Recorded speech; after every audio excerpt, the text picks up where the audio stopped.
Acho que é até meio óbvio que a maioria dos isekais que aparecem atualmente sempre vão ter um foco muito grande no mundo. Afinal, eles são isekais. E sua maior proposta é justamente essa: desenvolver um cenário que vai servir de apoio aos personagens.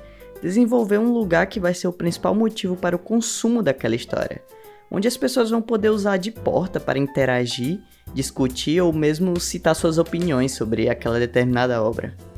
Mas assim como também tem um estilo assim, há outro tipo que é diferente dessa proposta principal dos isekais.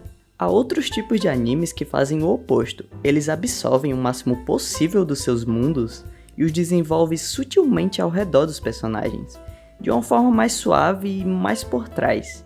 Isso não significa que o mundo vai ser retratado de forma indiferente.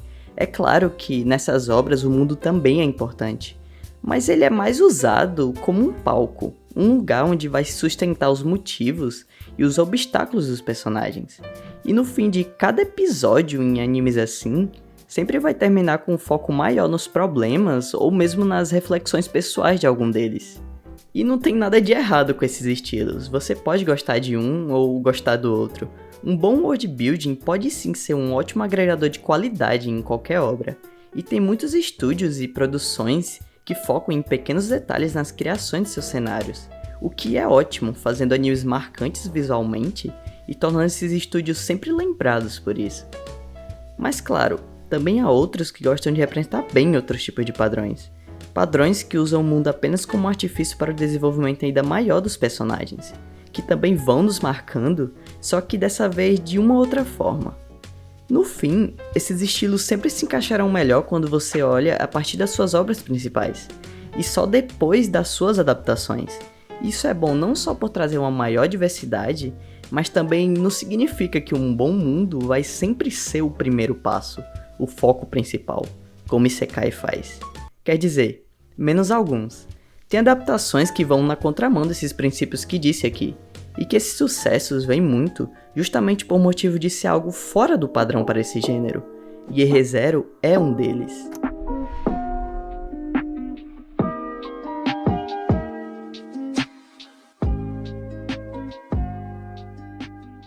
Re:Zero é um isekai que tem um estilo meio peculiar de ser contado. Nele, o protagonista é o principal antro da história, e por mais que nos primeiros momentos do anime o mundo realmente seja o ponto principal, quando o escopo da trama começa de verdade, que percebemos como o mundo tem pouco valor, ou melhor, um valor ofuscado. Quando você assiste, seu subconsciente se acostuma a um cenário onde diversas informações são omitidas, para só naquela hora H se transformarem nos problemas do protagonista, que o Subaru vai precisar passar. Vamos do começo do anime. No início, o Subaru precisa conhecer as novas pessoas, e não demora para ele já despertar um grande apreço por elas, principalmente pela Emilia. O fato dele já ser meio que extrovertido ajuda muito a estar sempre no controle da situação quando ele vai conversar com os outros personagens. Afinal, ele conhece os isekais desde a vida real.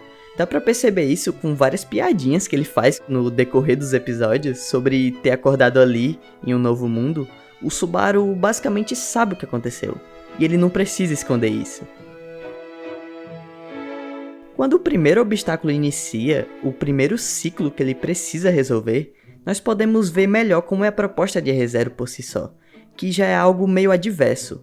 Basicamente, é a mesma de Steins Gate, uma história que se desenvolve em volta dos resets do Subaru, um poder de viagem meio atemporal que o protagonista não compreende como funciona, de onde veio ou mesmo para que serve, mas que basicamente vai servir para corromper sua mente de pouco em pouco ao longo dos episódios. Claro, de forma natural e meio angustiante, afinal nem sempre que ele for ver cada uma das pessoas que ele se esforçou para interagir anteriormente, pessoas que ele criou algum laço, simplesmente elas vão esquecer dele. E essa é uma proposta bem importante por si só. Essa é a isca principal de Re:Zero, que você já deve estar cansado de saber até aqui por ter clicado no vídeo.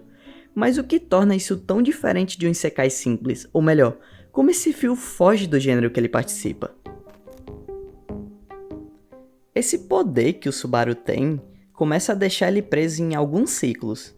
dando ainda mais valor ao que está acontecendo nos momentos que ele precisa interagir com os outros. Isso significa que sua mente se danifica tanto que ele até mesmo hesita em tentar entender no início o que está acontecendo. Ele precisa morrer 3 vezes e ele até ofende a Emilia para isso.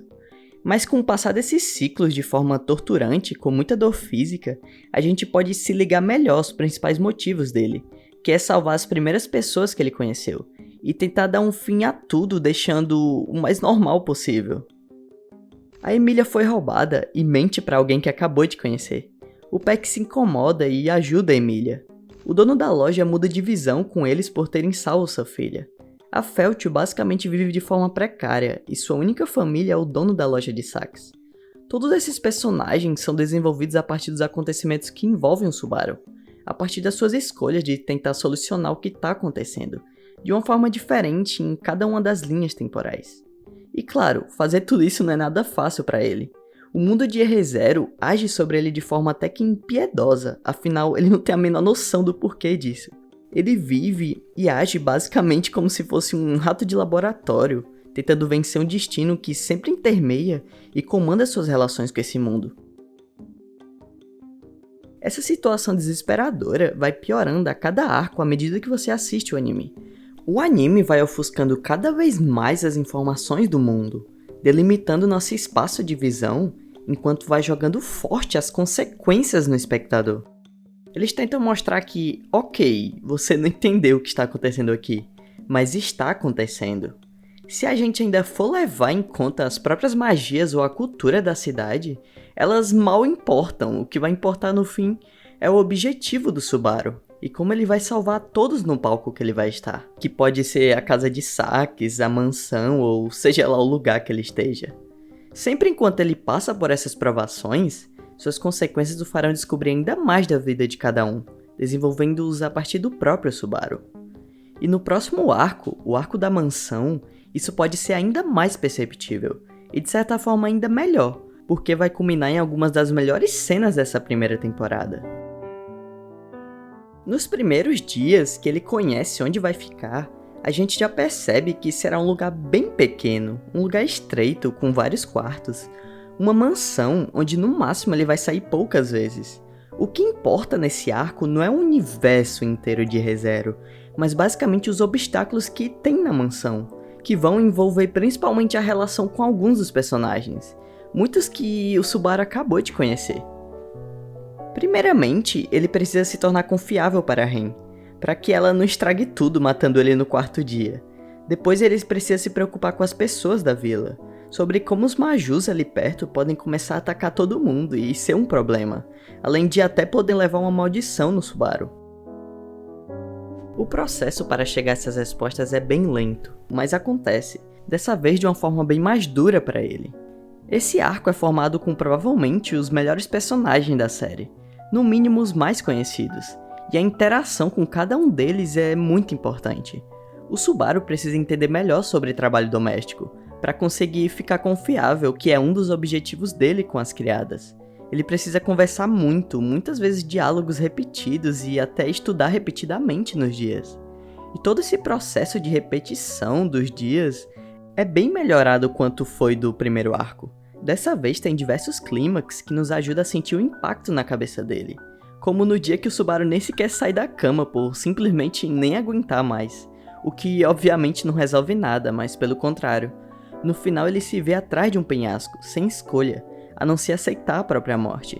Toda a relação dos personagens estão bem mais fortes, principalmente com Emilia, que ele já conhece há dias atrás.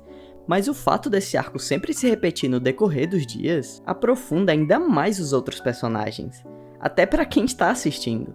O Subaru renasce diversas vezes, mas não no sentido literal. Ele chega aos extremos que a própria mansão proporciona, e percebe que sempre tem a opção de tentar mais uma vez. As pessoas que ele conheceu e gostou ali já se tornaram tão importantes para ele que vai valer a pena cada pingo de esforço.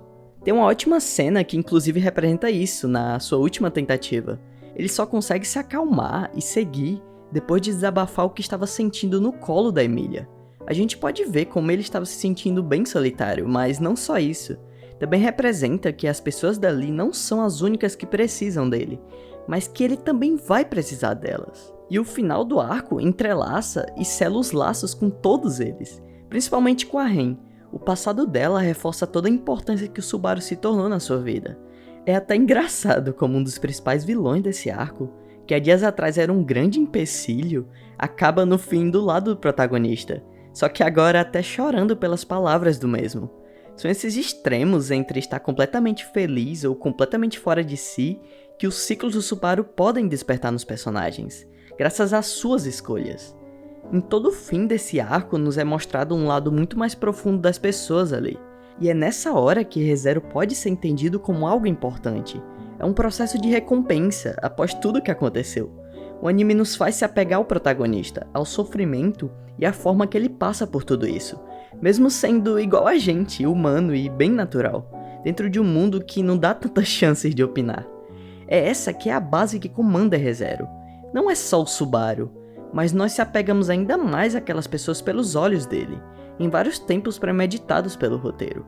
É por essa linha que o anime percorre, uma linha que vai envolver o ato de ofuscar informações do lugar que os personagens estão, para só no fim poder ceder ainda mais corda para eles, mostrando seus passados, seus gostos e, claro, suas relações com o Subaru, desenvolvendo de forma bem direta e fazendo isso sem escolher não dar tanto foco no mundo, mesmo sendo também um Isekai. Muito obrigado por assistir.